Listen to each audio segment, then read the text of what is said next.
매번 듣기만 하다 이렇게 처음 인사들 드립니다. 반갑습니다. 저는 30대 초반에 직장을 다니고 있는 여성입니다. 저에게는 이런 사연은 없을 거라고 생각했는데 결국은 이곳에 이야기할 사연이 생기고 말았네요. 제가 왜 그런 선택을 했을까, 또 왜 먼저 눈치채지 못했을까라는 후회는 남지만 아프거나 힘든 시간을 보내진 않았습니다. 그냥 화가 좀 많이 났을 뿐이죠.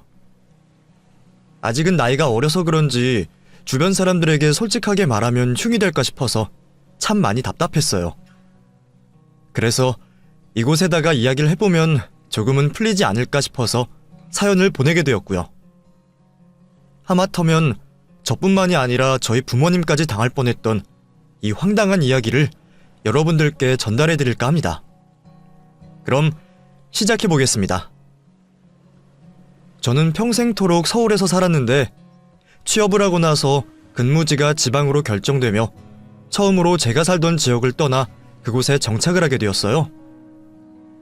회사 일도 처음이고 아는 사람도 하나 없는 지역이다 보니 너무 무료하고 힘들더라고요.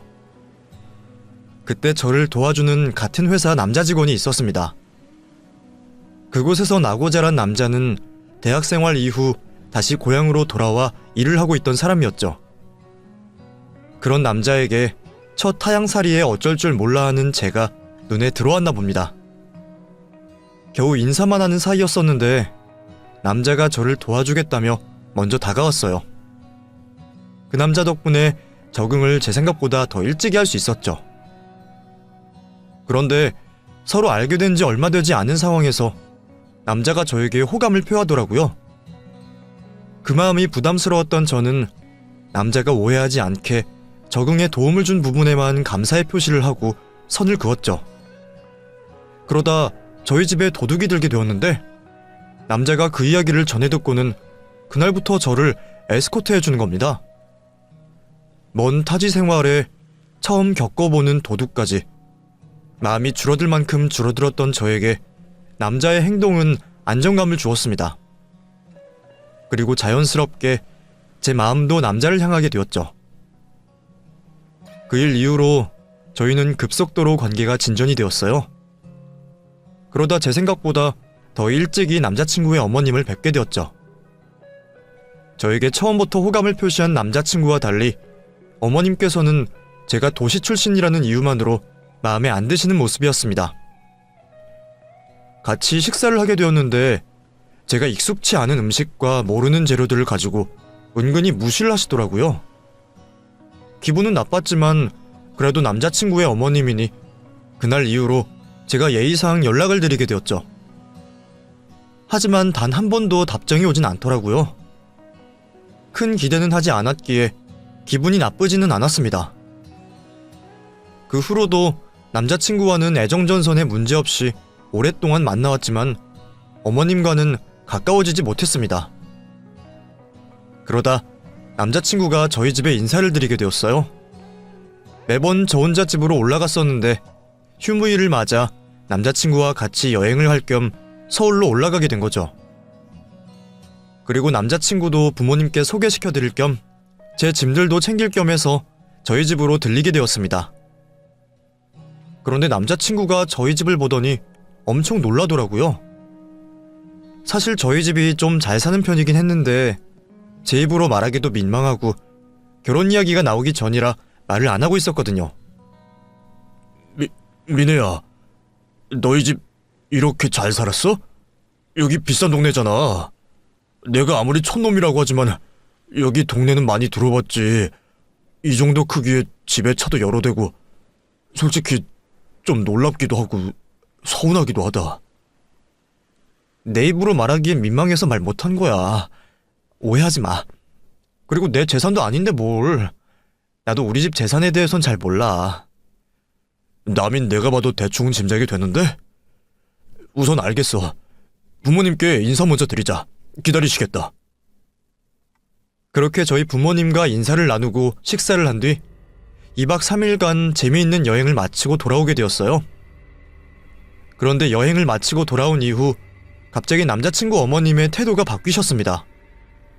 이전에는 제가 여러 차례 안부 인사를 드려도 답장 한 번이 없으셨는데 그날 이후 먼저 연락을 주시더라고요.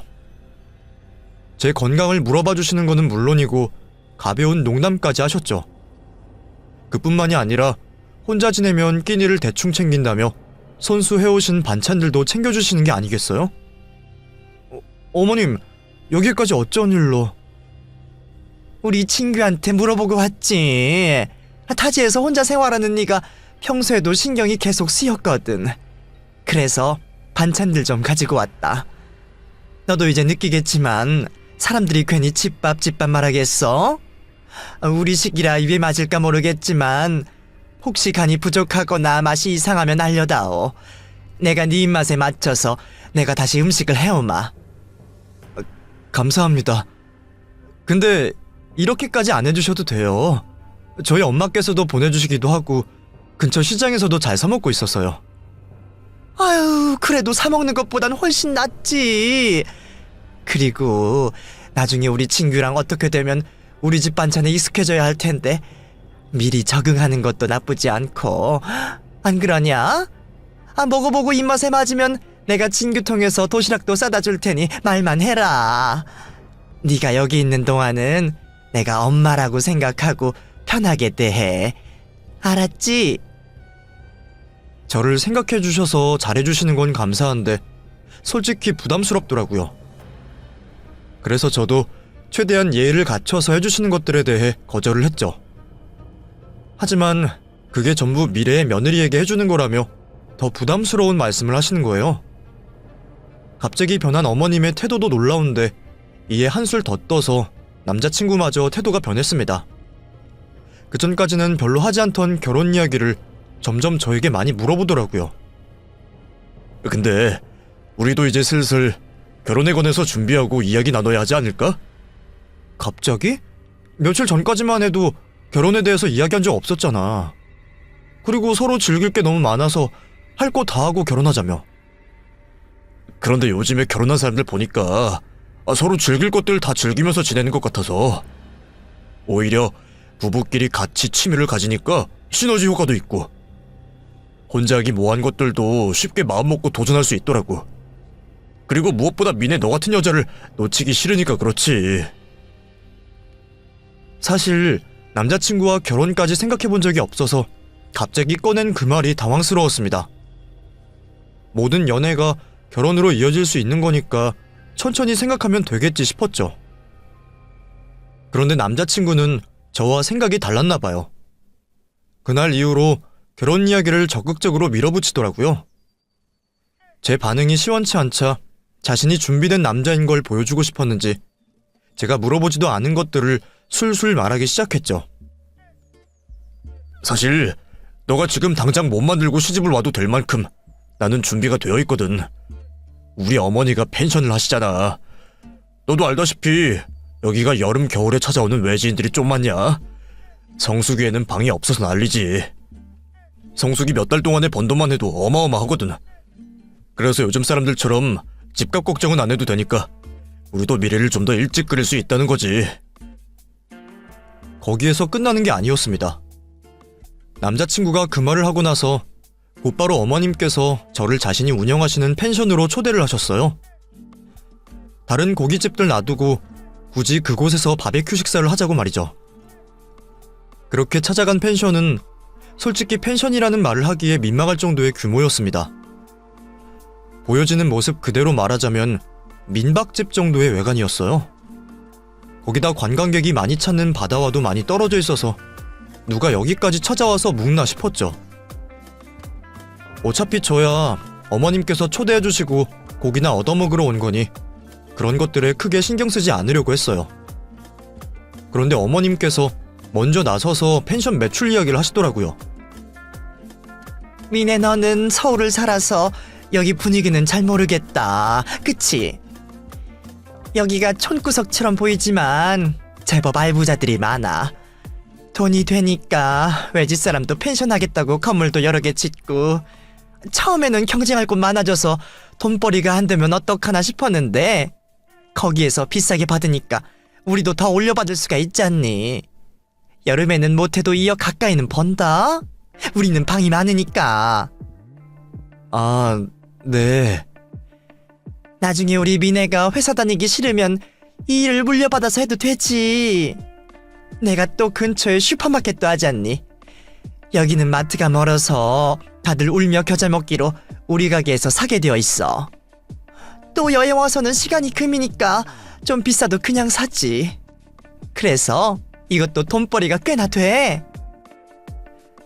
그 슈퍼마켓도 말이 막히시지. 사실 구멍가게만도 못했어요. 휴가철이 지나서 그런지 모르겠지만 구비된 물건들도 별로 없었죠. 그때까지도 굳이 뭐하러 이런 말씀을 하시나 싶었습니다. 사실 결혼하는 데 있어서 저는 돈이 그다지 중요하지 않았거든요. 저희 부모님께서 형편이 넉넉하신 이유도 있었지만 결혼이라는 건 사람을 보고 하는 거라 생각하는 제 가치관 때문이었어요. 그래서 남자친구와 어머님이 말하는 매출에는 관심이 없었죠. 그것보다 저와 결혼을 하고 싶어하는 남자친구의 마음과 긴 연애 기간 동안 저에게 해주는 모습을 보며 이 남자와 결혼을 해도 괜찮지 않을까라는 생각을 하게 되었습니다. 사실 다른 것보다 걱정될 만한 행동을 안 하는 남자친구가 좋았거든요. 왜 남자들이 꼭 하나씩은 푹 빠져있는 것들이 있잖아요. 친구, 술, 게임, 운동 등등. 근데 남자친구는 그런 것들을 즐기면서도 그것들에 빠져 저를 후순위로 두지 않더라고요. 게임을 하더라도 제가 부르면 바로 달려와 주었고 친구들과의 약속도 저를 배려해주는 마음에 취소하는 경우도 있었죠. 저는 그 모습이 수억 원의 매출보다 더 마음에 들었습니다. 그래서 결혼을 마음먹게 되었죠. 그렇게 남자친구와 결혼에 대해 약속을 하고 난 뒤 정식으로 결혼 인사를 드리기 위해 시댁으로 찾아가게 되었습니다. 전과 같이 어머님께서는 저를 무척이나 반겨주셨고 저도 한결 편안한 마음으로 인사를 드릴 수 있었죠. 그런데 그때 펜션에서 있었을 때보다 어머님께서 자신의 재력을 더 과시를 하시는 거예요. 처음에는 왜 그러시나 했는데 그게 다 이유가 있었습니다. 그게 전부 예물 예단 때문이었어요. 어머님께서는 서로의 형편에 걸맞게 하면 좋겠다고 말씀을 하셨죠. 근데 제가 저희 집 형편에 대해서 설명한 적이 없는데 굉장히 잘하시는 듯이 말씀을 하시더라고요. 아무래도 저희 집에 방문한 적 있는 남자친구가 말을 전한 듯 했습니다. 다행히 우리 미네 부모님께서도 형편이 넉넉하시니까 큰돈 드는데 별 무리가 없으시겠다. 그렇지? 저도 저희 부모님 형편은 자세히 몰라서요.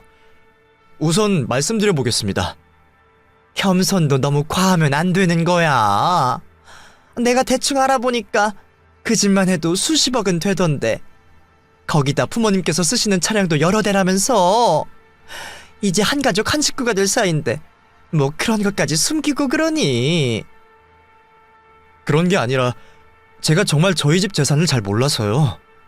부모님께서도 그런 것들을 알려주시지는 않으셔서. 오늘 하신 말씀 무슨 말씀인지 알겠습니다. 제가 저희 부모님께 오해 없으시게 잘 전달하겠습니다. 예단을 어느 정도 원하시는지 정확히 알 순 없었지만 말씀을 꺼내시기도 전에 자신이 가진 재력을 과시하는 걸 보고 걱정이 되었어요. 나중에 예단 가지고 말이 많이 나온다는 주변 친구들의 이야기를 들었던 저는 부모님께 그 이야기를 그대로 전하게 되었죠. 부모님께서도 그 말을 들으시고는 하나 있는 외동딸 결혼인데 그 정도는 생각하고 있었다면서 어머님 말에 동의를 하시는 말씀을 하셨습니다. 그렇게 시모의 말을 부모님께 전하고 얼마 지나지 않아 상견례를 하게 되었어요. 솔직히 별일이 없을 줄 알았습니다. 예식장과 결혼식 날짜만 정하면 될 거라 생각한 거죠. 이미 예단이나 예물에 관해서는 그 규모를 예상하고 있었기에 그 상견례 자리가 금방 끝날 줄 알았습니다. 그런데 시모가 저희 부모님께 과한 요구를 대놓고 하더라고요. 미네, 다른 것도 마음에 들지만 가장 마음에 들었던 건 서울 아이라는 거였어요. 저도 그곳에서 평생을 자라고 지냈지만 저희 쪽에는 수준이 맞는 분들이 없거든요. 돈이 있어도 촌사람은 촌사람인지라 말이 도통 통하지 않더라고요. 그래서 걱정이 얼마나 많았는지 몰라요. 혹시 우리 진규가 결혼할 여자라고 그 동네 처자를 데리고 오면 어떡하나 싶었죠. 자식이다 보니까 결혼할 때 뭘 해주긴 해줘야 하는데 저희 쪽에서도 성의 표시는 받아야 하지 않습니까? 그런데 그 촌에서 저희 성에 차도록 해줄 사람이 몇이나 있겠어요. 근데 미네가 서울에서 왔다고 해서 한 번, 그리고 집안 어른분들께서도 많이 배우시고 넉넉하다고 하니까 또 한 번 안심이 되었습니다. 저희가 그렇게 대단하지는 않은데 이렇게 반겨주시니 저희가 더 감사하네요. 그리고 아직 가르침이 많이 필요한 여식을 마음에 들어해 주시고 예뻐해 주시니 정말 감사합니다. 저희야 아이들이 행복하게 사는 것 빼고 더 바라는 게 있겠습니까?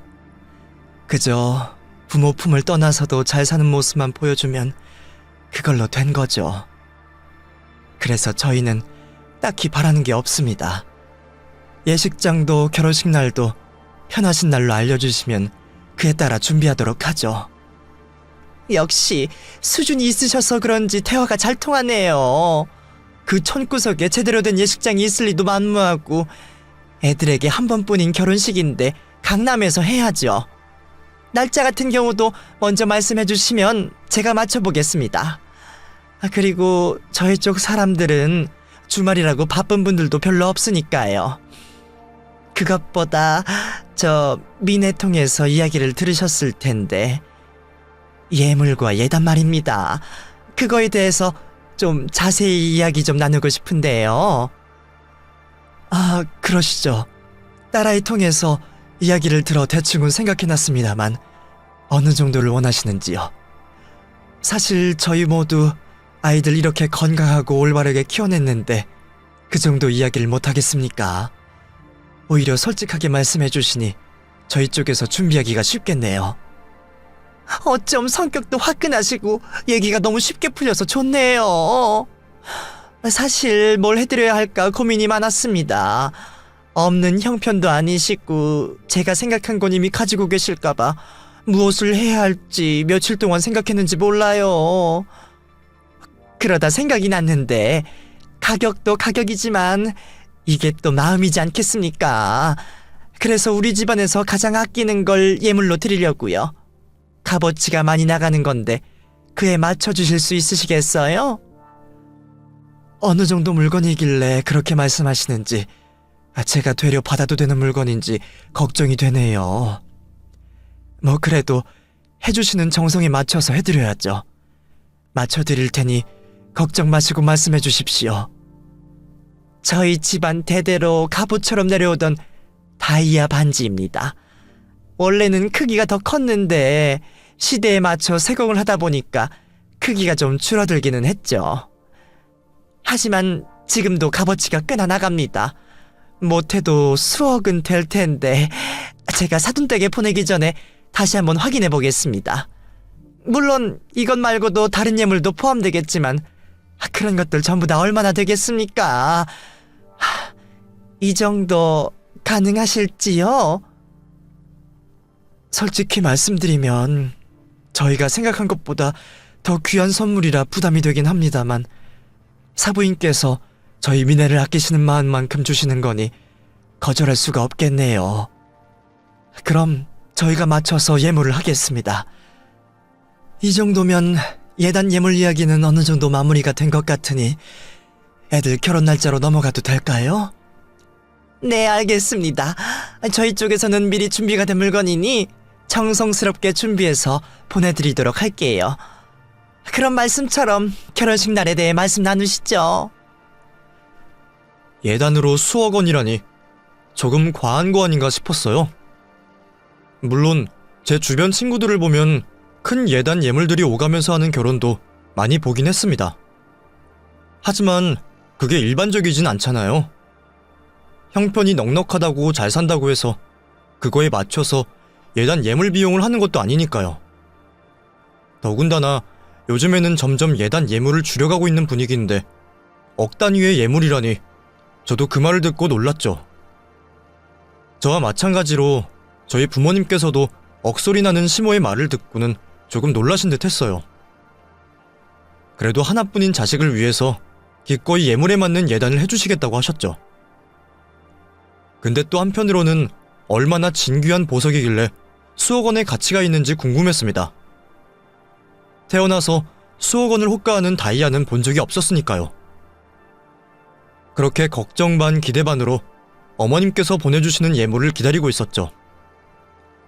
그리고 얼마 지나지 않아 남자친구가 어머님께 그 다이아 반지를 받았다며 이번 주말을 맞아 반지를 가지고 저희 부모님 댁으로 같이 가자고 했습니다. 그렇게 주말이 되어 남자친구와 정성스럽게 포장되어 있는 그 반지를 가지고 저희 부모님 댁으로 가게 되었습니다. 어서 오게. 그 귀한 물건 가지고 여기까지 오느라 얼마나 긴장을 했겠어. 고생했네. 많이 배고프지? 내가 금방 밥 차릴 테니 조금만 기다리게. 아닙니다. 오는 길 중간에 미네랑 식사하고 왔습니다. 그리고 여기 이거. 이전에 저희 어머님께서 말씀하신 다이아 반지입니다. 저는 오늘 서울에 있는 지인들에게 결혼도 알릴 겸 만든 자리가 있어서요. 이것만 전달하고 가봐야겠습니다. 그래도 이렇게 수고를 했는데 그냥 보내면 예의가 아닌데. 아닙니다. 어차피 제가 가지고 와야 하는 물건인데요. 괜히 퀵이나 다른 배송으로 맡겼다가는 무슨 일이 있을지도 모르고요. 저도 겸사겸사 올라온 거니 너무 신경 쓰지 않으셔도 됩니다. 그럼 저 먼저 가보겠습니다. 그렇게 다이아가 든 상자를 전해준 남자친구는 자리를 먼저 떠났고 저와 부모님은 그 상자를 풀어보게 되었죠. 그런데 제가 생각한 것보다는 대단하지 않더라고요. 알이 크기는 한데 다이아몬드 광채도 엄청나게 대단하진 않고 다이아몬드를 잡고 있는 반지 자체 마감도 좋지 않았죠. 그래도 알 자체가 크니까 그 정도 금액을 하는구나 싶었습니다. 부모님께서도 보석류에 대해서는 잘 알고 계시지 않으니까 저와 비슷한 생각을 하시는 것 같았어요. 우리 가족들 모두 서로의 눈치를 보면서 뭐라 말을 꺼내야 할지 모르고 있었죠. 제가 그 분위기를 전환시키려 먼저 말을 하게 되었습니다. 와, 진짜 알이 크긴 하네요. 세월이 오래되어서 조금 광채가 흐릿한 거겠죠? 그렇겠지. 원래 보석은 세공이 들어가야 빛 반사도 많아져서 광채가 더 날 테니. 근데 이 정도 크기면 몇 캐럿이나 되려나? 여보, 당신이 결혼 선물로 해준 이 반지가 1캐럿이죠? 그럼 한 8캐럿? 10캐럿 정도 되려나? 그 정도 되어 보이네. 나도 보석류에는 젬병이다 보니. 그건 그렇고 사돈께 반지 잘 받았다고 전화드려야겠어. 아빠께서 전화를 해야겠다고 말을 한 순간 고세를 못 참고 시모에게 전화가 걸려왔습니다. 사돈, 저희 진규통에서 물건 잘 받으셨죠? 제가 기다리다 연락이 없으셔서 이렇게 전화드려요. 네, 사돈. 안 그래도 방금 포장 열어보고 전화드리려고 했는데 먼저 연락을 주셨네요. 반지 감사히 잘 받았습니다. 제가 보석류를 모르는 사람이지만 한눈에 봐도 그 값어치가 느껴지네요. 태어나서 이렇게 큰 다이아를 직접 만지게 될지 몰랐습니다. 감사합니다. 그럼요. 그 정도 등급에 그 정도 크기면 정말 대단한 거예요. 안 그래도 저번에 말씀드린 것처럼 사돈께 보내드리기 전에 감정을 받아봤는데 못해도 8억 정도는 된다고 하네요. 거기다 저희 집 갑오와 같은 보물인데 그 값어치를 따지면 정말 10억을 준다고 해도 바꿀 수 없을 정도의 물건이죠. 정말 미네와 사돈분들이 아니라면 제가 죽을 때 같이 묻어달라고 할 정도로 귀한 물건입니다. 막상 제품을 떠나서 사돈께 보낸다고 하니 섭섭하고 고민도 많이 되었는데 사돈께서 좋아하시는 목소리를 들으니 제가 잘했다 싶네요. 그 반지 저라고 생각하시고 소중하게 대해주세요, 사돈. 그럼요. 그렇게 귀한 물건인데 정말 소중히 해야죠. 잘 간직하고 있다 저도 우리 미네에게 물려주도록 하겠습니다. 다시 한번 감사드려요. 나머지 예물들은 다시 친구통해서 보내겠습니다. 뭐 그런 것들이야 그 반지에 비하면 잔챙이들이라 마음에 들어하실지 모르겠네요. 그건 그렇고 저번에 말씀해주신 예단비 말입니다. 맞춰주신다는 거요. 네, 말씀하세요. 이렇게 귀한 걸 받았는데 응당한 예단으로 준비해드려야죠. 제가 곰곰이 생각해보니까 딱히 필요한 게 없어서요. 느끼시겠지만 그런 반지를 가지고 있다 떠나보내니 웬만한 보석들은 눈에 들어오지도 않고 걸치는 것들은 이곳에서 하고 다닐 만한 곳이 없어서요. 그래서 그런데 혹시 현금으로도 가능하겠습니까? 네? 현금이요? 아니, 다른 게 필요 없으시다면 그렇게라도 해드려야죠. 그런데 얼마 정도를 원하시는지요? 그게 저도 참 어렵더라고요. 그래도 제가 최대한 객관적으로 판단을 해서 금액을 책정해 보니 한 5억 정도면 될 것 같은데 생각해 보시면 아시겠지만 그 반지의 가치만 해도 8억입니다.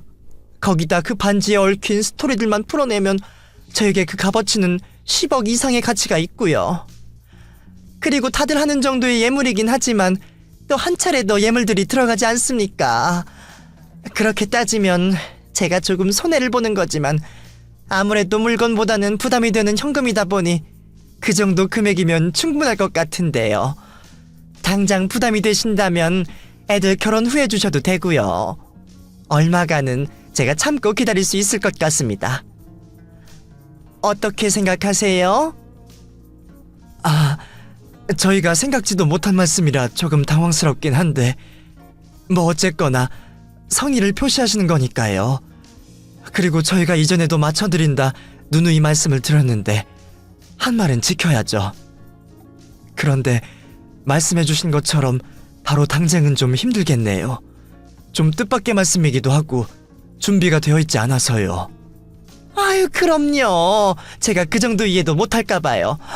갑작스러운 제안에도 이렇게 긍정적인 대답을 주시니 제가 사돈분들을 잘 만났다는 걸 다시 한번 느끼네요. 그럼 5억 조만간 준비해 주신다는 걸로 알고 또 연락드리겠습니다. 들어가세요. 엄마의 휴대폰 너머로 들려오는 소리를 듣고 있자 하니 참 당황스럽더라고요. 예단으로 현금을 받는다는 건 생전 처음 들어보는 말이었거든요. 거기다 현금 5억이라니 정말 놀랄 노짜였습니다.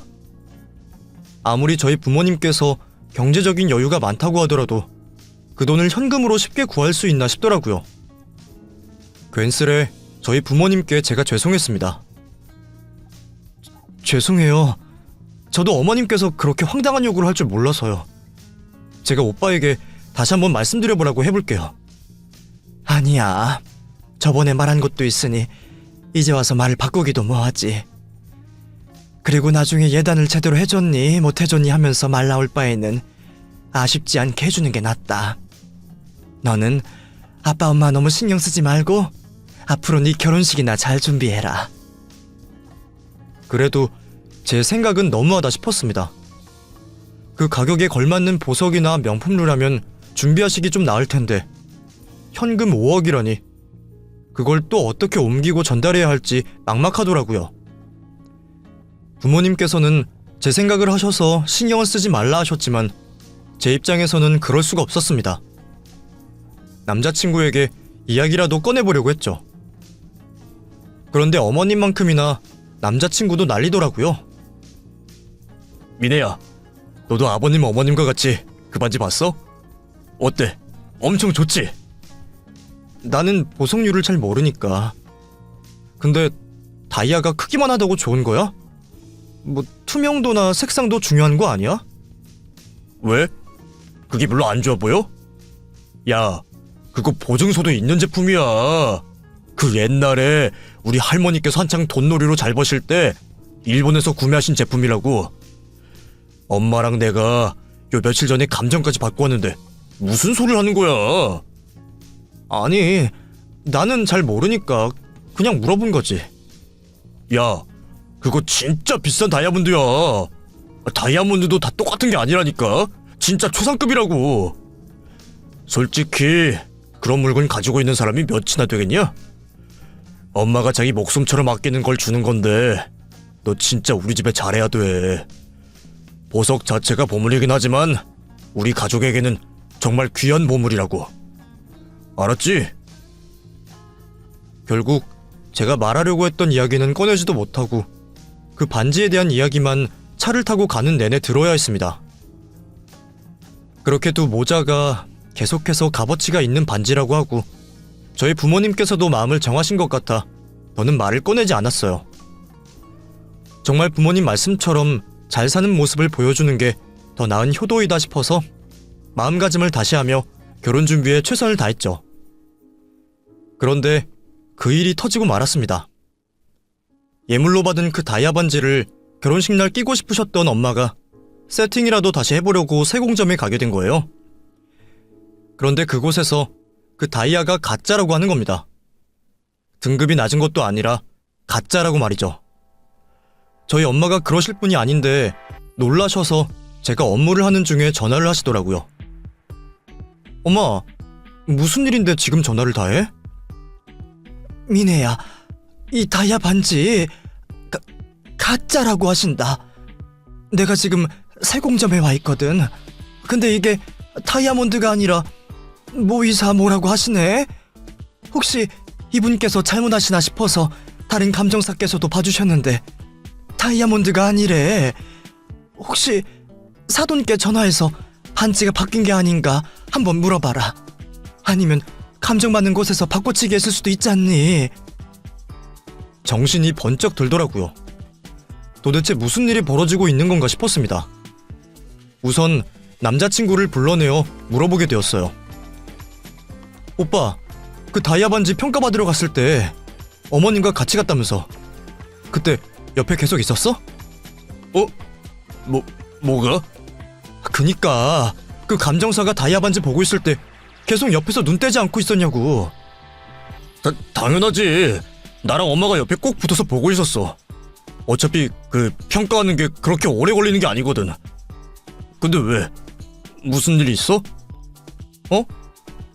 아니, 그냥 오빠 얼굴도 보고 싶은데 엄마가 확인차 반지에 대해 물어보라고 했거든.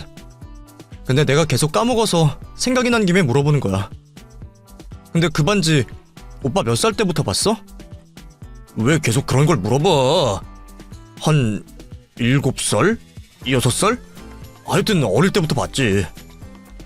그랬구나. 그러면 헷갈리진 않겠다. 그렇지. 그렇게 큰 다이아가 있는 물건이 흔하지 않으니까. 한눈에 보면 딱 알지. 알이 이렇게 큰데. 다시 말하지만 너 진짜 우리 엄마한테 잘해. 그만큼 엄마가 너 특별하게 생각하는 거니까. 벌써부터 의심을 하기는 좀 그랬지만 이상하긴 하더라고요. 감정사 옆에도 붙어 있었다. 그리고 어릴 때부터 봐왔던 반지라 헷갈릴 일도 없다. 그렇다면 애초에 가짜라는 말이고 감정사에게 같다는 말도 거짓말이 되는 거였어요.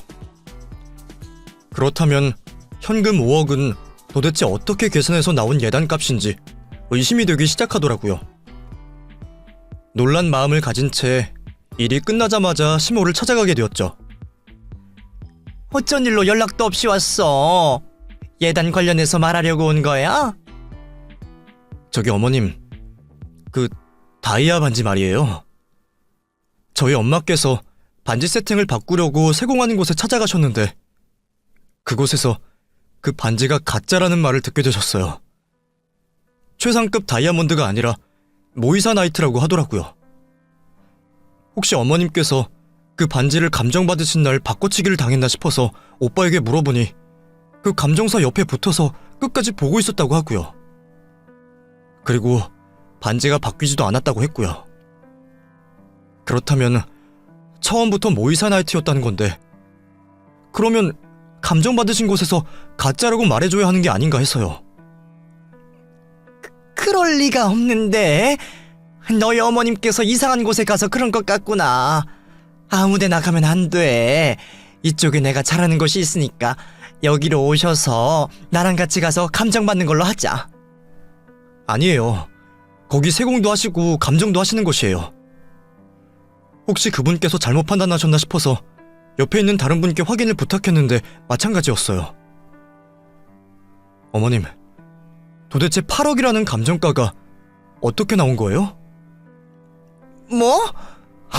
세상에, 내가 어이가 없네. 그러면 내가 가짜 다이아를 가지고 돈 8억이라는 말을 지어냈다고 하는 거니? 너 그 다이아 반지가 내게 어떤 의미인지 말했지? 그런데도 그렇게 생각을 해? 됐다. 지금 당장 사돈께 전화해서 그 반지 돌려달라고 하렴. 이 집 사람들 형편이 넉넉한 줄 알았더니 그게 아닌가 봐. 어디 그 귀한 반지를 가지고 이상한 속임수를 쓰려고 해. 그거 제대로 된 곳으로 가봐라. 돈 8억 이야기가 안 나오나. 내가 봤을 때는 너희 집 사람들이 돈 5억을 준비하기 힘드니까 이런 짓을 하는 것 같은데. 됐다. 없던 일로 하자. 있는 사람들이 더하다고 아주 돈독이 올라서 남의 성의를 무시하고 별짓을 다 하는구나. 설령 그게 가짜라고 하자. 겨우 돈 5억을 예단으로 주는 게 너희 집 형편에 힘드니? 그건 아닐 거 아니야. 그럼 그 반지가 진짜 다이아든 아니든 우리 집안에서 정말 귀한 반지니까 내가 그렇게 말했으면 그냥 그렇겠거니 하고 해주면 될 것을. 어머님, 아무리 그래도 돈 5억이 쉽게 구해지는 돈은 아니죠. 예단으로 생각해도 큰 돈이고요. 그리고 걸맞게 맞춰서 하자고 어머님이 먼저 말씀하셨잖아요. 돈 5억을 시모에게 주려고 하니까 억울해. 너희 집 돈도 많으면서 시댁에 돈 5억을 해주는 게 그렇게 억울해. 친규 말 들어보니까 너희 부모님 집만 팔아도 수십억이라면서. 어차피 죽어서 싸들고 갈 돈도 아닌데 한 집안 사람들끼리 도와주면 탈이 나냐는 말이야. 그러면서 윽박을 지르는데 다른 사람이 봤으면 제가 잘못한 걸로 보였을 겁니다.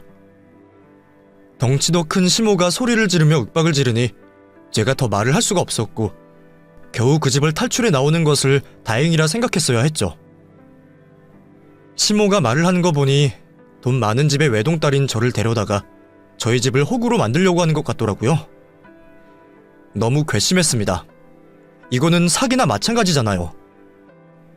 시모야 그렇다고 쳐도 어떻게 남자친구마저 그런 행동에 합심을 해서 할 수가 있는지. 시모가 대놓고 돈 욕심을 내는 것을 보니 남자친구에 대한 애정도 딱 떨어졌습니다. 시모 말처럼 이 결혼 무르기 위해서 자기 말로는 어마어마한 값어치를 가진 그 반지를 돌려주기로 했죠. 저는 시댁을 나오자마자 엄마에게 좀 전에 있었던 이야기를 했습니다. 그런데 그 말에 엄마가 길길이 화를 내시더니 직접 찾아오시겠다고 말씀을 하시는 거예요. 저도 엄마가 그런 반응을 보이실 줄은 몰라서 놀랄 수밖에 없었죠.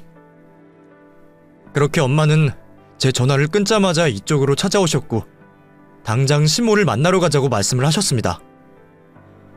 근데 시모는 막상 저희 엄마께서 찾아오니 좀 전에 저에게 보였던 태도는 온데간데 없고 저희 엄마에게 지금까지 있었던 일이 오해였다고 말을 하더라고요. 사돈, 이렇게 직접 찾아오시게 만들어서 죄송합니다. 아무래도 그 반지에 대해 저희가 오해가 있었나 봐요. 저희는 어릴 때부터 그 정도의 값어치가 있다는 반지로 이야기를 듣고 자라서 저도 큐빅은 들어봤지만 그런 건 처음 들어봐서 몰랐네요. 죄송합니다. 방금 전 제 딸에게 들었던 변명과는 많이 다르시네요. 제 딸에게 들었을 땐 적반하장의 태도로 나오시던데 뭐 이상한 곳에 제가 가서 잘못 알아본 거라고요?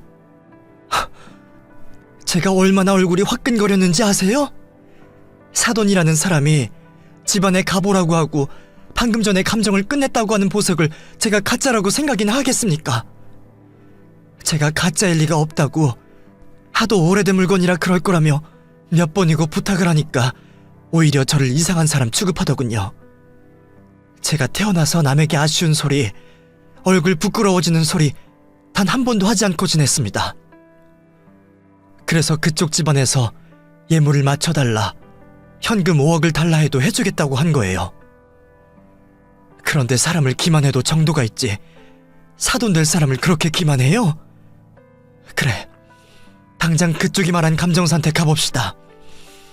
만약에 그때도 이게 가짜로 나오면 그땐 마음의 준비 제대로 하세요. 제가 그쪽에게 주려고 준비하던 5억을 변호사비로 쓰더라도 이 사기꾼 집구석을 아주 박살낼 테니 그 다이아몬드 보증서 위조하신 거죠? 그걸로 충분히 콩밥 먹지 않겠습니까? 그리고 내가 궁금해서 따로 알아봤는데 그게 펜션입니까? 민박이지. 그것도 다른 곳에 한참은 밀려서 파리만 날리신다면서요. 그런데 무슨 수준이 맞고 무슨 말이 통한다고 말을 합니까? 내가 이번에 그 파리만 날리는 민박집 이번 기회에 아예 정리하도록 해드리죠. 그렇게 되나 안 되나 두고 봅시다. 사돈, 제가 오해라고 말씀드리지 않습니까? 죄송합니다.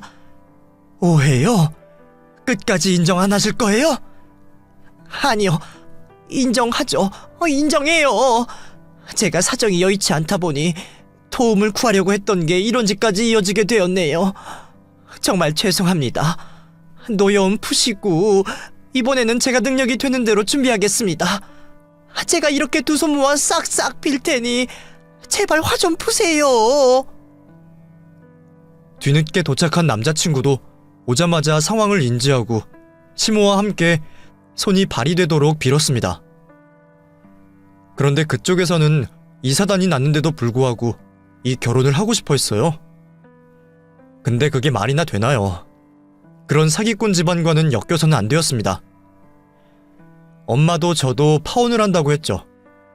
시모는 자기 아들은 죄가 없다고 말했어요. 자기가 한 짓에 따랐을 뿐이라고 말을 했죠. 또 남자친구는 자기 엄마가 자기를 위하는 마음에 한 행동이라고 죄가 없다며 편을 들더라고요. 그렇게 눈물겨운 모자 사이를 보여주면 용서가 될 거라고 생각한 건지 모르겠지만 저와 엄마의 생각은 변하지 않았고 결국 반지를 돌려준 채 파혼을 선언했습니다. 저보다 더 많은 화가 나셨던 엄마는 정말 법적인 조치까지 생각하셨지만 굳이 그 집안 사람들과 엮이기 싫어서 이내 포기를 하셨죠. 결국 결혼까지 생각했던 그 남자와는 그렇게 끝이 나고 말았습니다. 이후 저는 더 이상 그곳에서 일을 다닐 수 없을 것 같아 퇴사를 하고 제가 살던 회사 쪽으로 이직을 하게 되었습니다. 그리고 지금까지는 다른 문제 없이 잘 지내고 있죠. 엄마께서 확인을 조금만 늦게 하셨더라면 정말 큰일이 날 뻔했어요. 그런 시모와 남편을 한 가족으로 두고 살았어야 하니까요. 아참, 나중에 알게 된 건데 제가 지내던 곳에 들었던 도둑, 그것도 남자친구가 꾸민 짓이더라고요. 일부러 사람을 불안하게 만들어서 제게 다가오려고 수작을 부린 거죠. 만약에 제가 이번 일 없이 결혼을 하게 되었다면 두 사람의 농간에 저는 놀아났을 거고 저희 부모님께서 피땀 흘려 버신 돈을 또 다른 사기 방법에 속아 건네줬을지도 모릅니다. 이런 일을 안 당했으면 좋았겠지만 이미 벌어진 일이니 앞으로 살면서 두 번 다시는 같은 일을 당하지 않도록 해주는 교훈으로 삼기로 했습니다. 물론 단순한 교훈이라고 하기에는 너무 많은 시간과 애정을 쏟아부어 시간 낭비가 되었지만 말이죠. 시간이 지나 좋은 남자를 만나든 혼자 자유롭게 살아가고 있든 웃으면서 이야기할 수 있는 사람이 되도록 하겠습니다. 그럼 제 이야기를 들어주셔서 감사합니다. 수고하세요.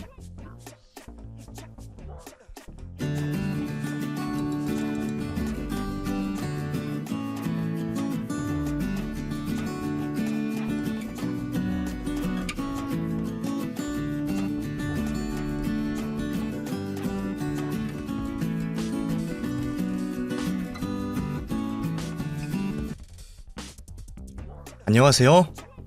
저는 얼마 전 이혼을 하고 다시 돌싱이 된 30대 여성입니다.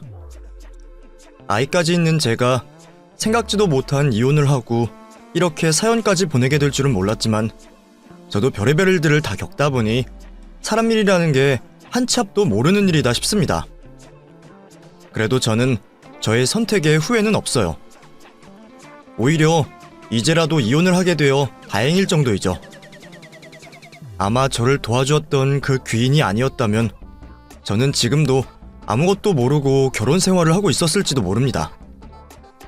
그리고 나중에서야 진실을 알게 되어 땅을 치고 후회했을 테니 제 입장에서는 하루라도 일찍 탈출한 것이 더없이 다행인 거죠. 그래서 이혼 때문에 후회는 하지 않지만 그래도 그런 일을 겪어야 했다는 게 안타깝긴 합니다. 그래서 남들에게는 못 털어놓을 이야기를 이런 자리를 빌려서라도 얘기해보고 싶네요.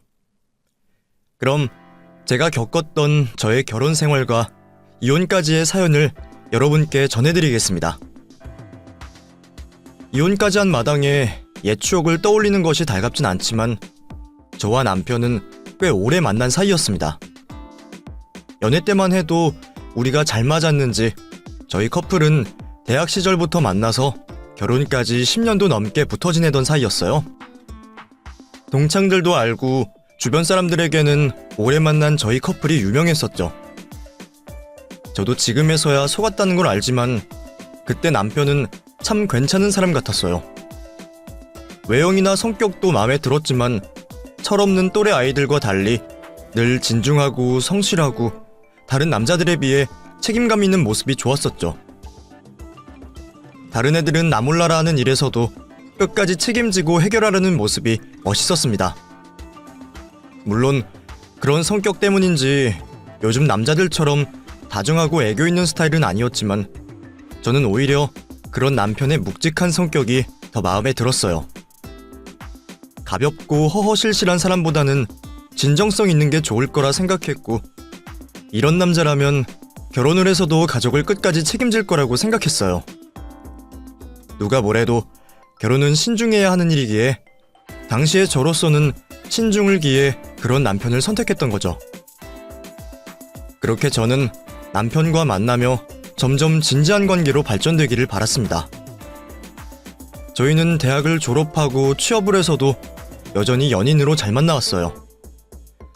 가끔은 너무 진지한 그 성격 탓에 답답하기도 했지만 처음부터 제가 좋아서 선택한 사람이었기에 다른 불만은 없었습니다. 그런데 아무리 신중하다 한들 결혼 문제에 있어서도 그 사람은 서두를 줄을 몰랐어요. 대학 시절부터 만난 탓에 저희도 벌써 연애만 몇 년인데 남들은 진짜 결혼하고도 남았을 동안 저희는 결혼에 도무지 진전이 없었습니다. 물론 오래 만나면서 서로가 결혼 상대라는 것은 당연한 약속이었지만 나이를 먹어가며 결혼을 서두르고 싶은 제 마음과 달리 남편은 결혼에 대해 자꾸 고민만 하고 뭐든 적극적으로 나서는 법이 없었죠. 그 이유는 아무래도 가부장적인 시댁의 집안 분위기 때문이었을 것 같습니다. 집안에서 장남으로 자랐던 남편은 책임감이 대단했고 그래서 집을 꼭 남자가 해와야 한다고 생각했어요. 솔직히 요즘 세상에 남자 여자 따질 것도 없고 회사 다니면서 혼자서는 절대 집을 못 얻을 거라고도 하는데도 남편은 집만큼은 꼭 자기가 해오겠다며 결혼을 미루곤 했습니다. 저는 없는 살림에서도 결혼해서 자리를 잡아가면 된다고 생각했지만 남편은 처음부터 집을 사고 자리를 잡아놓고 결혼 생활을 시작하고 싶어 했어요. 저는 그런 남편이 답답하기만 했습니다. 애초에 시댁에서 저희 결혼에 도움을 주실 정도로 여력이 있는 상황도 아니었는데 남편의 혼자벌이로 어느 세월에 집을 살까 싶더라고요.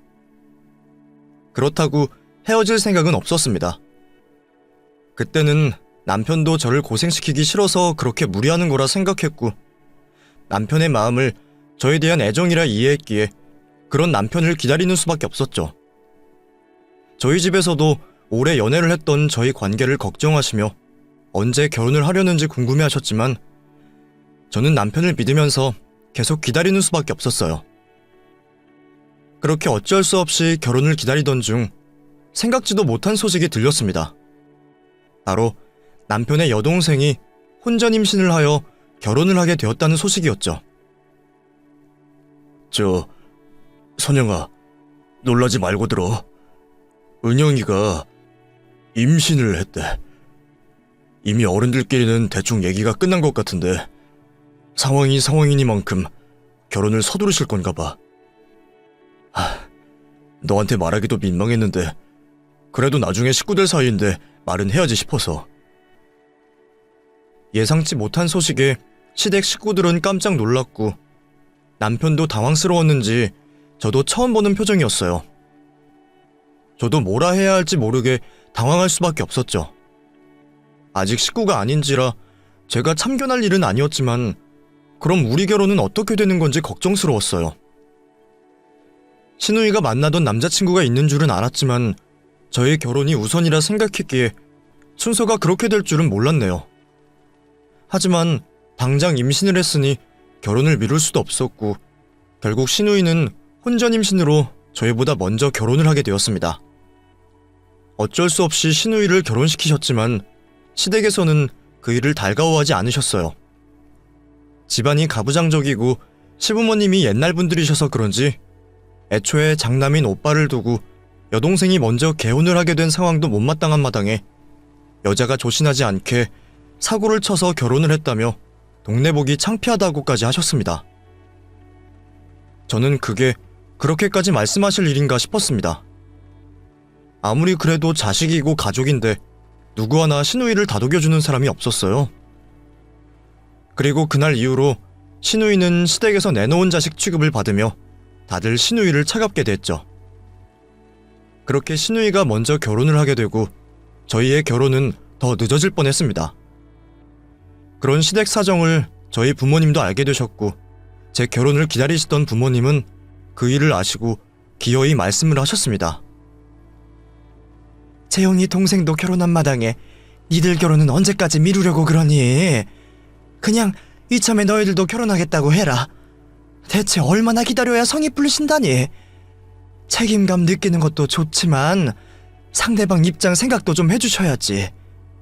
남자야 나이 먹고 결혼해도 아무 소리 안 듣는지 모르겠지만 여잔 다르잖아. 그런 와중에 신우이 될 사람이 먼저 결혼을 했으니 이게 뭐니? 이러면 우리도 더는 못 기다리겠다.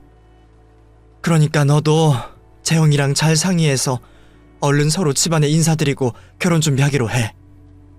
더는 못 미룬다는 우리 얘기 제대로 전하고. 예, 알겠어요, 엄마.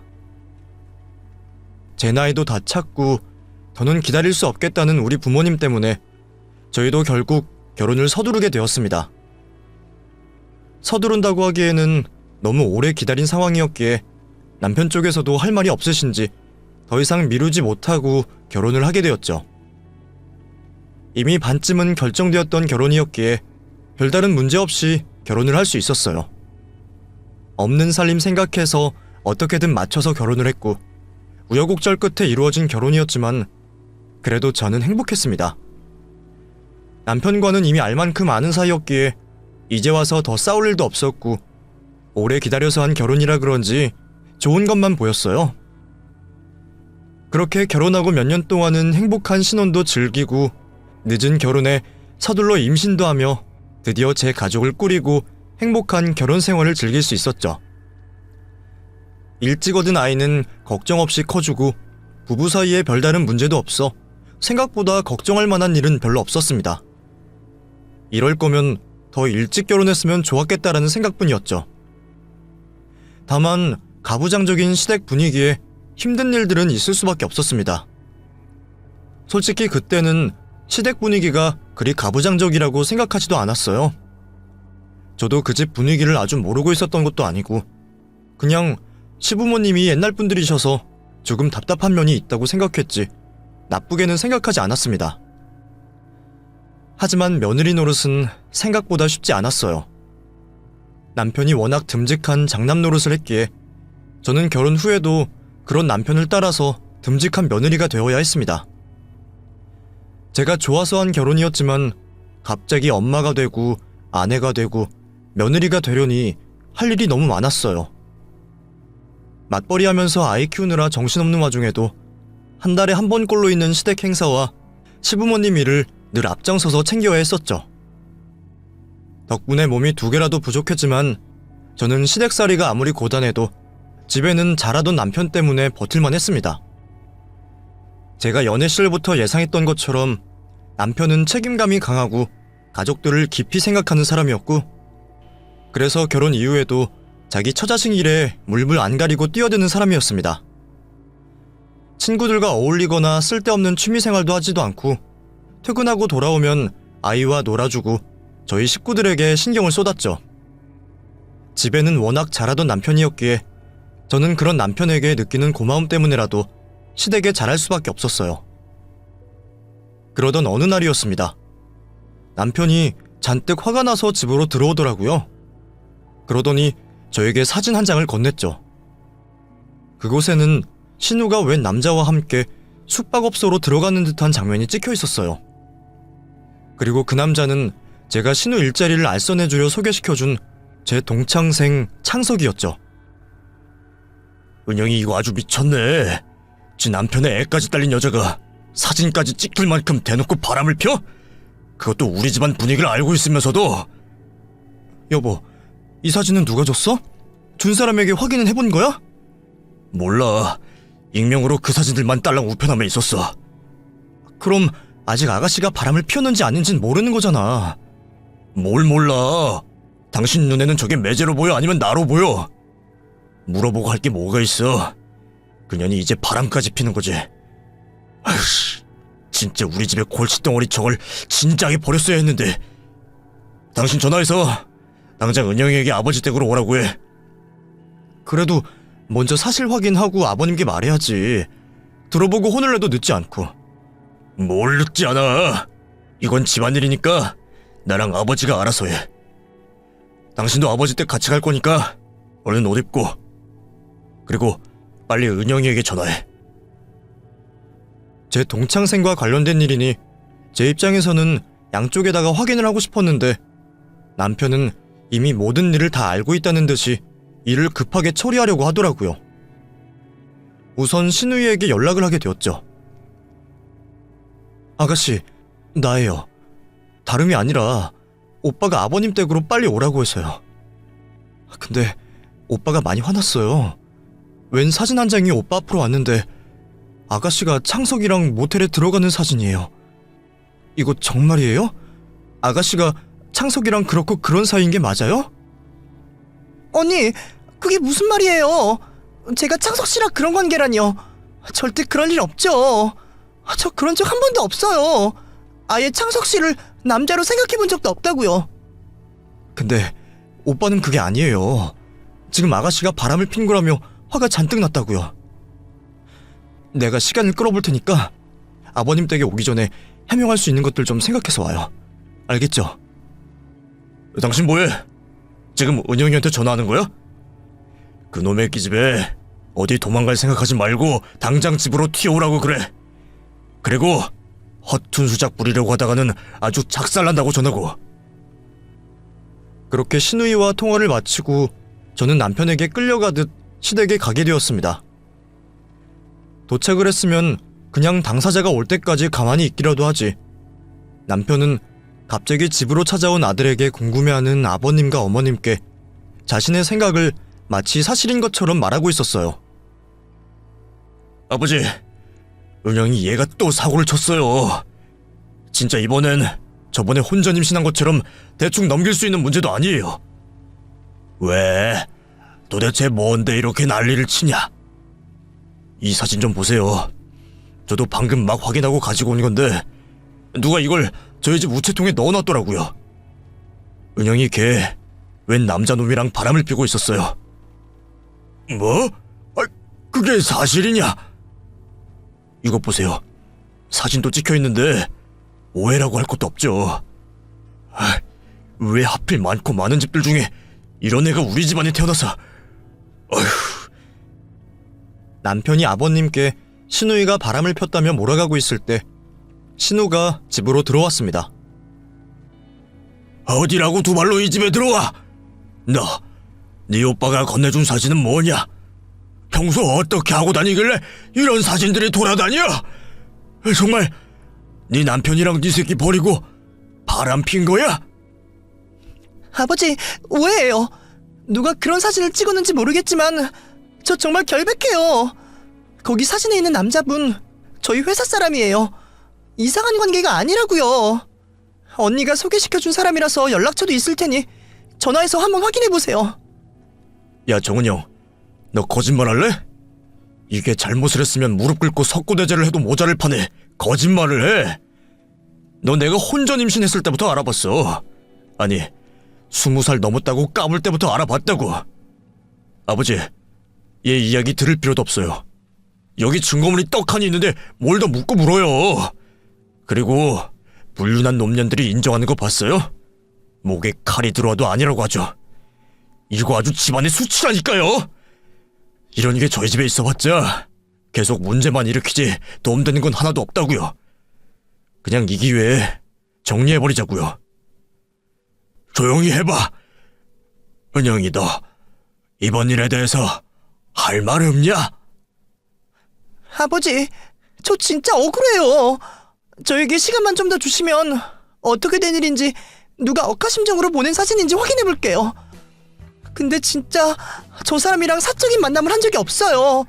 믿어주세요. 너 내가 거짓말하는 걸 정말 싫어하는 거 알지?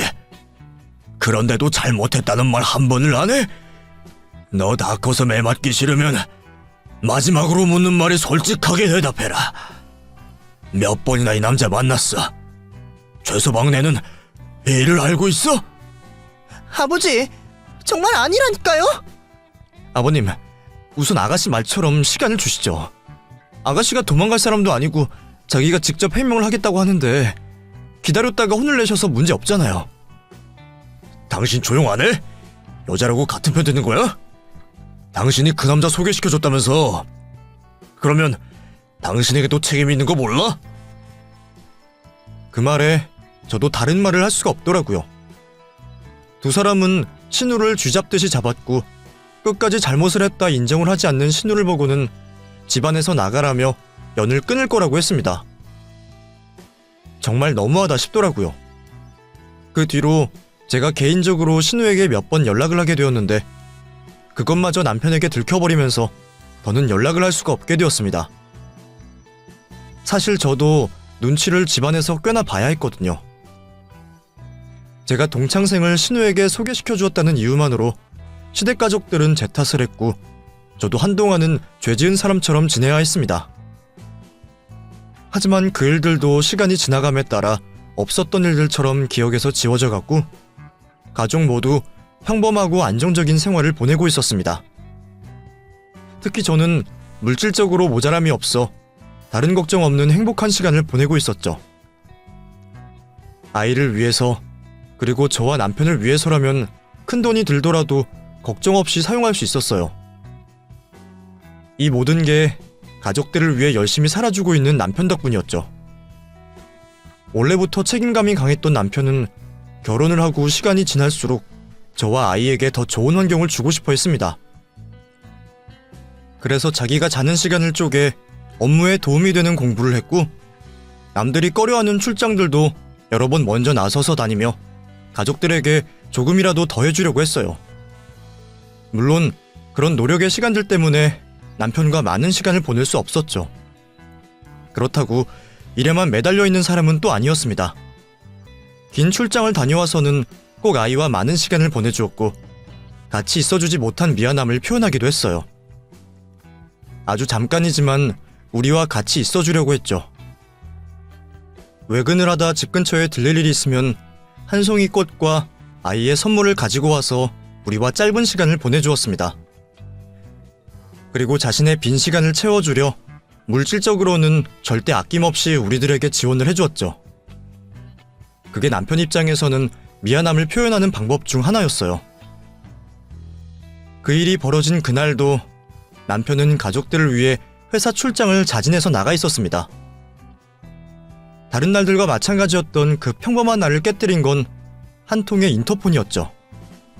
아파트 보건대원분께서 저희 집으로 찾아온 방문자가 있다고 연락이 왔습니다. 어떤 여자분께서 다짜고짜 집으로 들어가시겠다고 하셔서요. 이 여자분 말로는 집안 가족이라고 하시는데 확인 좀 해주시겠어요? 그렇게 보안대원분께서 여자를 확인시켜 주었는데 그 여자는 몇 년 전 집안에서 쫓겨나듯 나가 연락이 끊긴 신우이였습니다. 너무 오랜만이라 처음에는 알아보지도 못했어요. 그런데 반가운 마음보다는 우리 집에 왜 왔나 걱정이 되었습니다. 제가 소개시켜준 동창생과 바람나 집에서 버림을 받은 거니 언젠가 한 번쯤은 저에게 원망을 하러 찾아올 거라고 생각했거든요. 아주 잠깐의 시간이었지만 신우이를 만나야 할지 아니면 모른 척 넘어가야 할지 고민을 했습니다.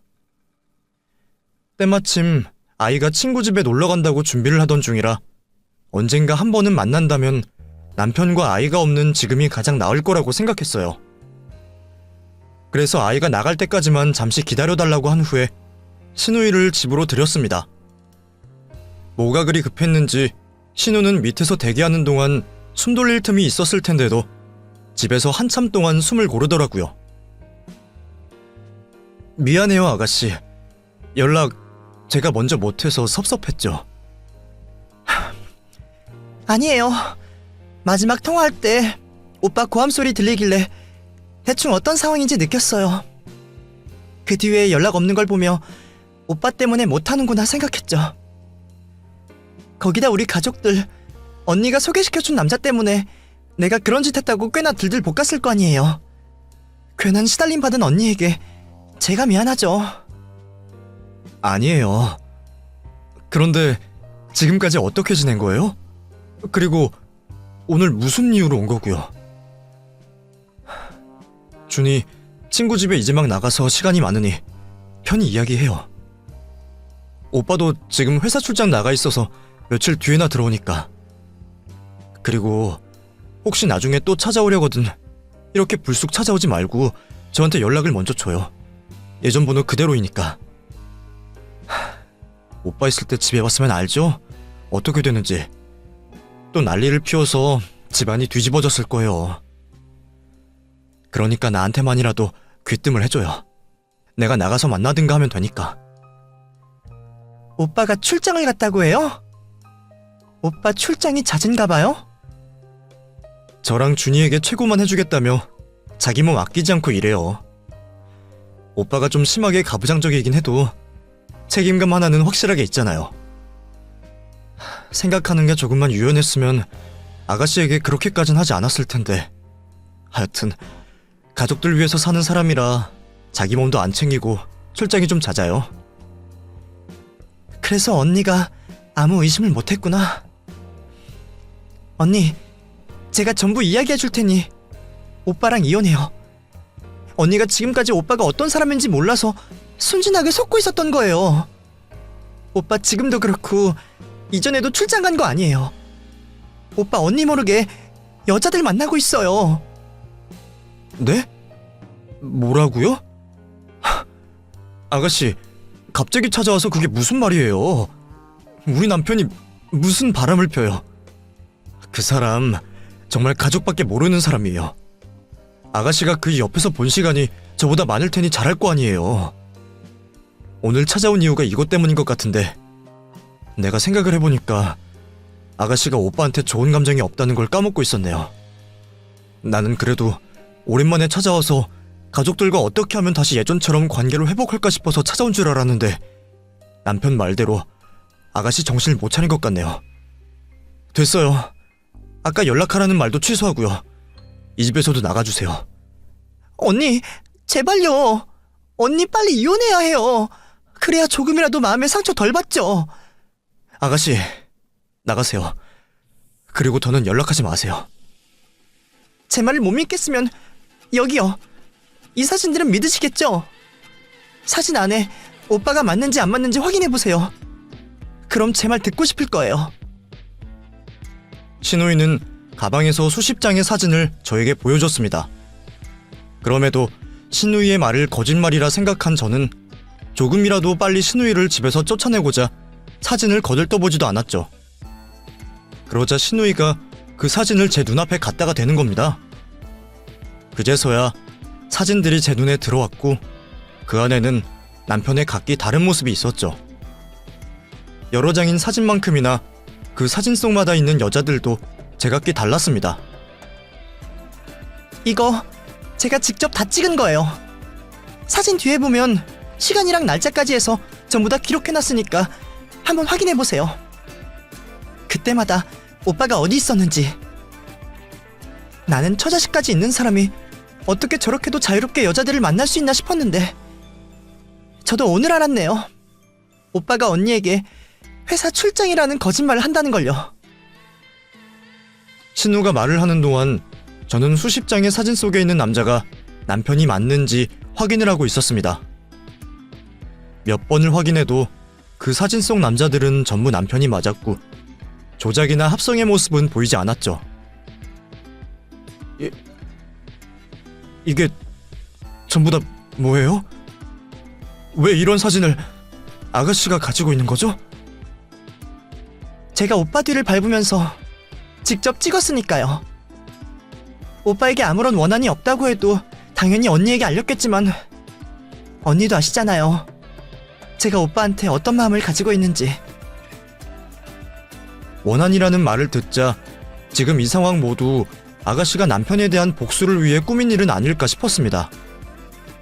이런 사진이야 찰나의 순간을 찍다 보면 그 상황과 맞지 않는 사진이 찍힐 수도 있으니까요.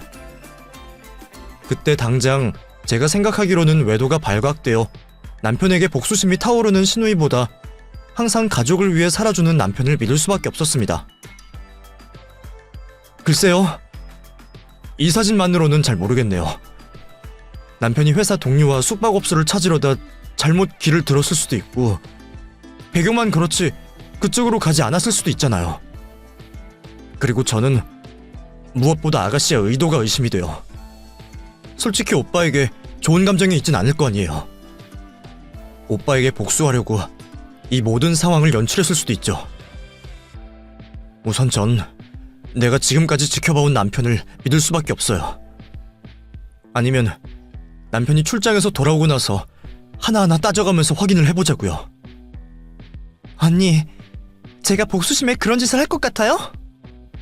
만약에 제가 바람을 폈다고 해도 제 스스로 잘못 선택한 부분인데 그걸 가지고 오빠 탓을 하고 이런 짓까지 하겠냐고요.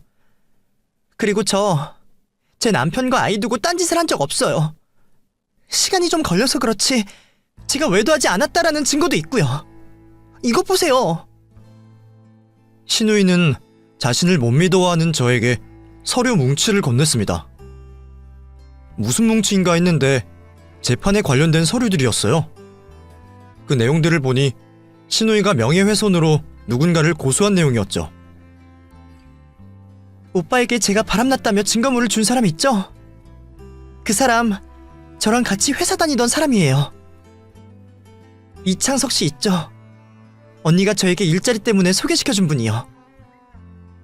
그 여자가 이창석 씨를 좋아했어요. 근데 제가 신입인데도 불구하고 이창석 씨와 친하게 지내니까 자기 딴에는 이상한 관계라고 생각했나봐요. 나중에 아니라는 걸 알면서도 제가 꼴보기가 싫었는지 오빠에게 그 짓거리를 한 거고요. 외도의 증거라고 보내준 사진, 사실은 회사 사람들과 다 같이 회식하고 나오는 길에 교묘하게 우리 둘만 나오게 찍은 사진이었어요. CCTV도 있었다고요. 단순히 명예훼손 재판 결과가 중요한 게 아니라 제가 이창석 씨와 사적인 만남이 없다는 게 중요하다고요. 그 여자가 꾸민 짓이라는 게 법적으로 판결 난 거죠. 언니가 전부 아실지 모르겠지만 저 부모님과 오빠에게 몇 번이고 말했어요. 제발 내 말 좀 믿어달라고. 시간만 주면 내가 그 사진의 상황이 사실이 아닌 증거들을 가지고 오겠다고. 근데 저에게 어떻게 했죠? 아주 죽일년으로 만들었잖아요. 집안의 수치라고 말하고 때리고 쫓겨나고 저희 남편도 믿고 기다려준 상황에 어떻게 가족이라는 사람들이 그렇게 행동하는지 저는 아직도 이해가 안 가요. 어쨌거나 저 판결 난 이후에 그냥 지냈어요. 그런 가족들과는 연 끊고 사는 게 훨씬 이득이겠다 싶어서 따로 해명도 하지 않고 지냈다고요. 그래서 화는 났지만 원망하지 않으려고 했어요. 원망하고 복수하겠다고 해봤자 결국 내 손해니까요. 시댁과 남편, 아이가 있으니 그 사람들만으로도 충분하다고 생각했죠. 그렇게 평생을 지내려고 하고 있었는데 어느 날 오빠를 보게 되었어요. 괜히 마주쳤다가 기분만 나빠질 것 같아서 자리를 피했는데 하필 또 오빠가 제가 있는 카페로 들어오는 거예요. 근데 아까 전부터 옆에 있는 여자와 하는 행동이 심상치 않더라고요. 아무리 봐도 친구 이상의 스킨십과 다정한 행동들을 하길래 내가 그 집안에서 쫓겨난 이후에 언니도 그 집안에 치가 떨려 이혼이라도 한 줄 알았죠. 근데 화장실을 가면서 오빠의 통화 소리를 아주 잠깐 엿듣게 되었는데 통화 상대가 언니인 거예요. 오빠 성격에 이혼한 사람이랑 웃으면서 통화할 리는 없으니까 그때부터 의심을 하기 시작했죠. 오빠 옆에 있는 여자가 어렸을 때부터 친하다고 하면 제가 몰랐을 리가 없었으니 뭐가 남겠어요. 바람밖에 없었죠. 그래도 혹시 모르니까 확실히 하려고 오빠 뒤를 밟았어요. 한참 동안 데이트하던 오빠가 그 여자와 모텔에 들어가는 걸 보고 바람이 확실하다는 걸 알았죠. 마음 같아선 아버지와 엄마 그리고 언니에게 찾아가서 그 사진을 보여주고 싶었는데 이왕 이렇게 된 거 오빠에게 제대로 망신을 주고 싶더라고요. 그래서 일도 쉬고 있는 겸에 제가 오빠 뒤만 쫓게 된 거예요. 그랬더니 어이가 없을 정도로 놀라운 짓을 하고 있더라고요. 오빠, 만나는 여자들 한두 명이 아니에요. 데이트를 즐기는 여자들도 있던데 인터넷으로 만나서 돈을 주고 잠깐만 만나는 여자들도 있어요. 제가 그런 여자들은 끝까지 쫓아가서 오빠랑 어떻게 만나고 얼마를 받았는지 증언까지 받아놨어요. 언니, 지금까지 제가 한 말 중에 거짓말은 단 하나도 없어요. 혼란스럽다는 것도 알고 그 이유가 그만큼 오빠를 믿어서 그런 것도 알고요. 그런데 이게 현실이에요. 저도 연 끊은 가족들이 어떻게 살든 관여 안 할 수 있었고 아예 온 가족들이 있는 상황에서 창피를 줄 수도 있겠죠. 근데 언니는 그 집 사람들 아니잖아요. 어쩔 수 없이 오빠 하라는 대로 하긴 했지만 그 전까지는 저 믿어주고 제 말 들어주는 유일한 사람이었으니까 내가 이렇게 하는 거예요. 언니, 지금부터 정신 똑바로 차리고 이혼 준비해야 돼요. 아무리 오빠가 철두철미하다고 해도 언니가 오빠를 신뢰한다는 걸 아니까 분명 증거들이 많이 남아있을 거예요. 그건 제가 접근할 수가 없으니 언니가 찾아야 해요. 지우거나 숨길 수 있는 증거들을 언니가 먼저 찾아서 확보를 해야 한다고요. 감정적으로 생각하고 법이 다 알아서 해줄 거라고 생각하면 오산이니까 오빠랑 같이 있는 시간이 힘들더라도 나랑 같이 증거를 모아서 언니랑 준이 부족함 없이 생활할 수 있게 하자고요. 아마 신우이가 남편의 외도 사진들만 던져놓고 갔더라면 저는 이성을 잃어 그 자리에서 난리를 쳤을 겁니다. 그럼 남편이 미리 이혼에 대해서 준비를 할 수 있었을 거고 제가 손해를 봤을 수도 있겠죠. 아니, 이혼 소송 자체가 가능했을지 모르겠네요. 하지만 다행히 저를 도와주겠다고 하는 신우이 덕분에 천천히이지만 남편의 죄를 확실하게 물을 수 있는 증거들을 모을 수 있었습니다. 신우이 말처럼 남편은 자신을 믿고 따르는 제가 자신을 의심할 거라고 생각을 안 했나 봅니다. 대놓고까진 아니었지만 남편의 서재와 차량에서 다른 여자들과 외도를 하는 증거들을 발견할 수 있었죠. 그리고 그 모든 증거들을 차곡차곡 모아놨던 저는 신우이와 함께 그 분노를 표출하기로 했어요. 제가 남편의 휴일을 맞아서 시부모님을 모시고 식사 자리를 만들었죠.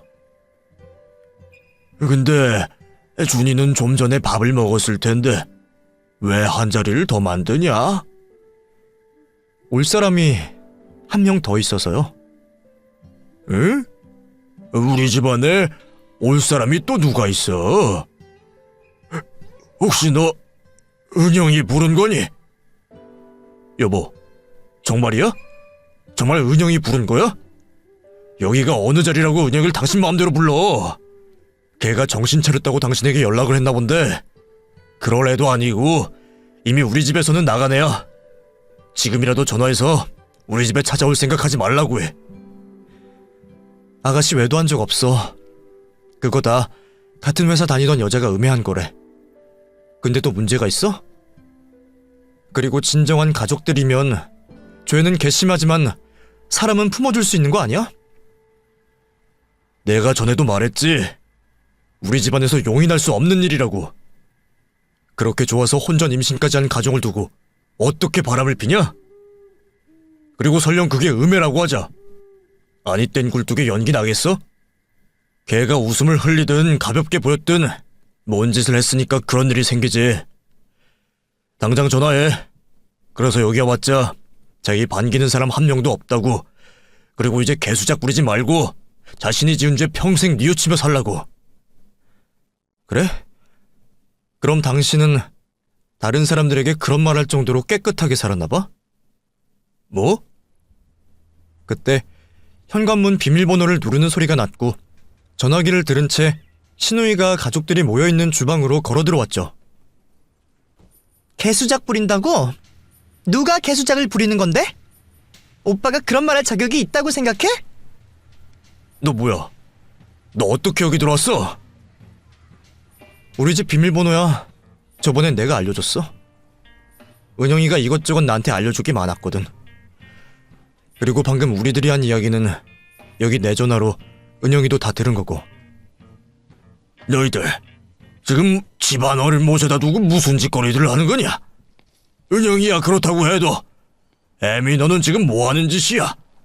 집안 며느리라는 사람이 지금 무슨 꿍꿍이가 있어서 일어나는 말이다. 당신 좀 이따 나 좀 보자. 지금까지 있는 일만 해도 그냥은 안 넘어가.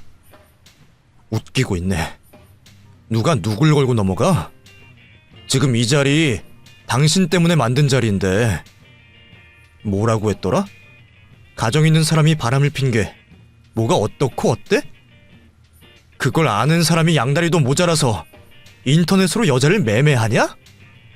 그렇게 유교적으로 엄한 척하더니 완전히 똥물 묻은 것처럼 더럽잖아. 당신 입으로 말해봐.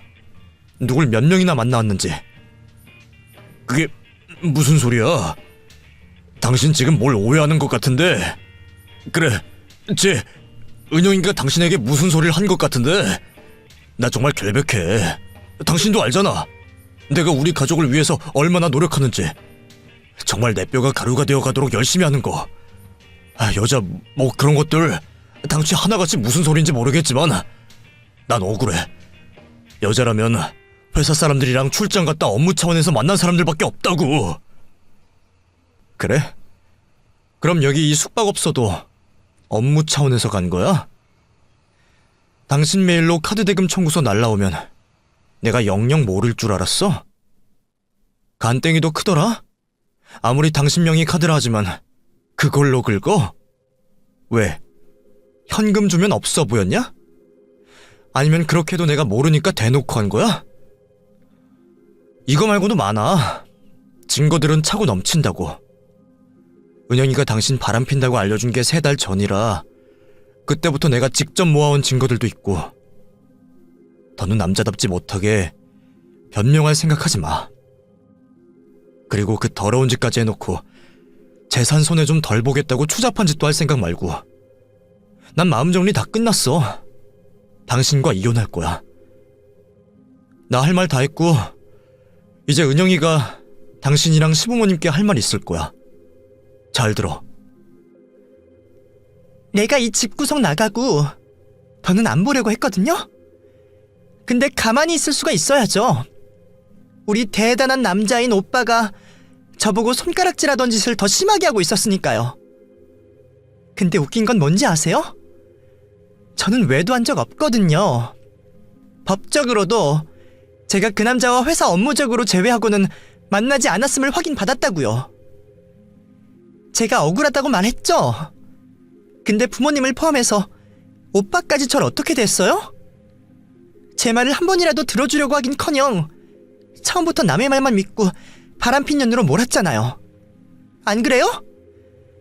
죄도 없는 사람 보고 집안 수치라고 했는데 이제 오빠가 한 행동 보고는 어떻게 생각하세요? 한 명하고 바람난 것도 아니라 매매까지 했다는데 이게 이 집안에서는 용납이 되는 일이에요? 이 집안에서는 이것도 남자라면 한 번 할 수 있는 실수 정도인가? 그런데 다른 친척들과 주변 사람들도 그렇게 생각할까요? 은영이 너 지금 그래서 오빠가 한 짓을 사람들에게 알리겠다는 소리야? 저도 억울하게 죽일 년이 되어서 살아가고 있었는데 오빠도 똑같이 당해봐야죠. 그리고 그럴 일은 없겠지만 저도 제가 집안에서 쫓겨난 이후부터 제 가족은 시댁과 남편밖에 없다고 생각하거든요.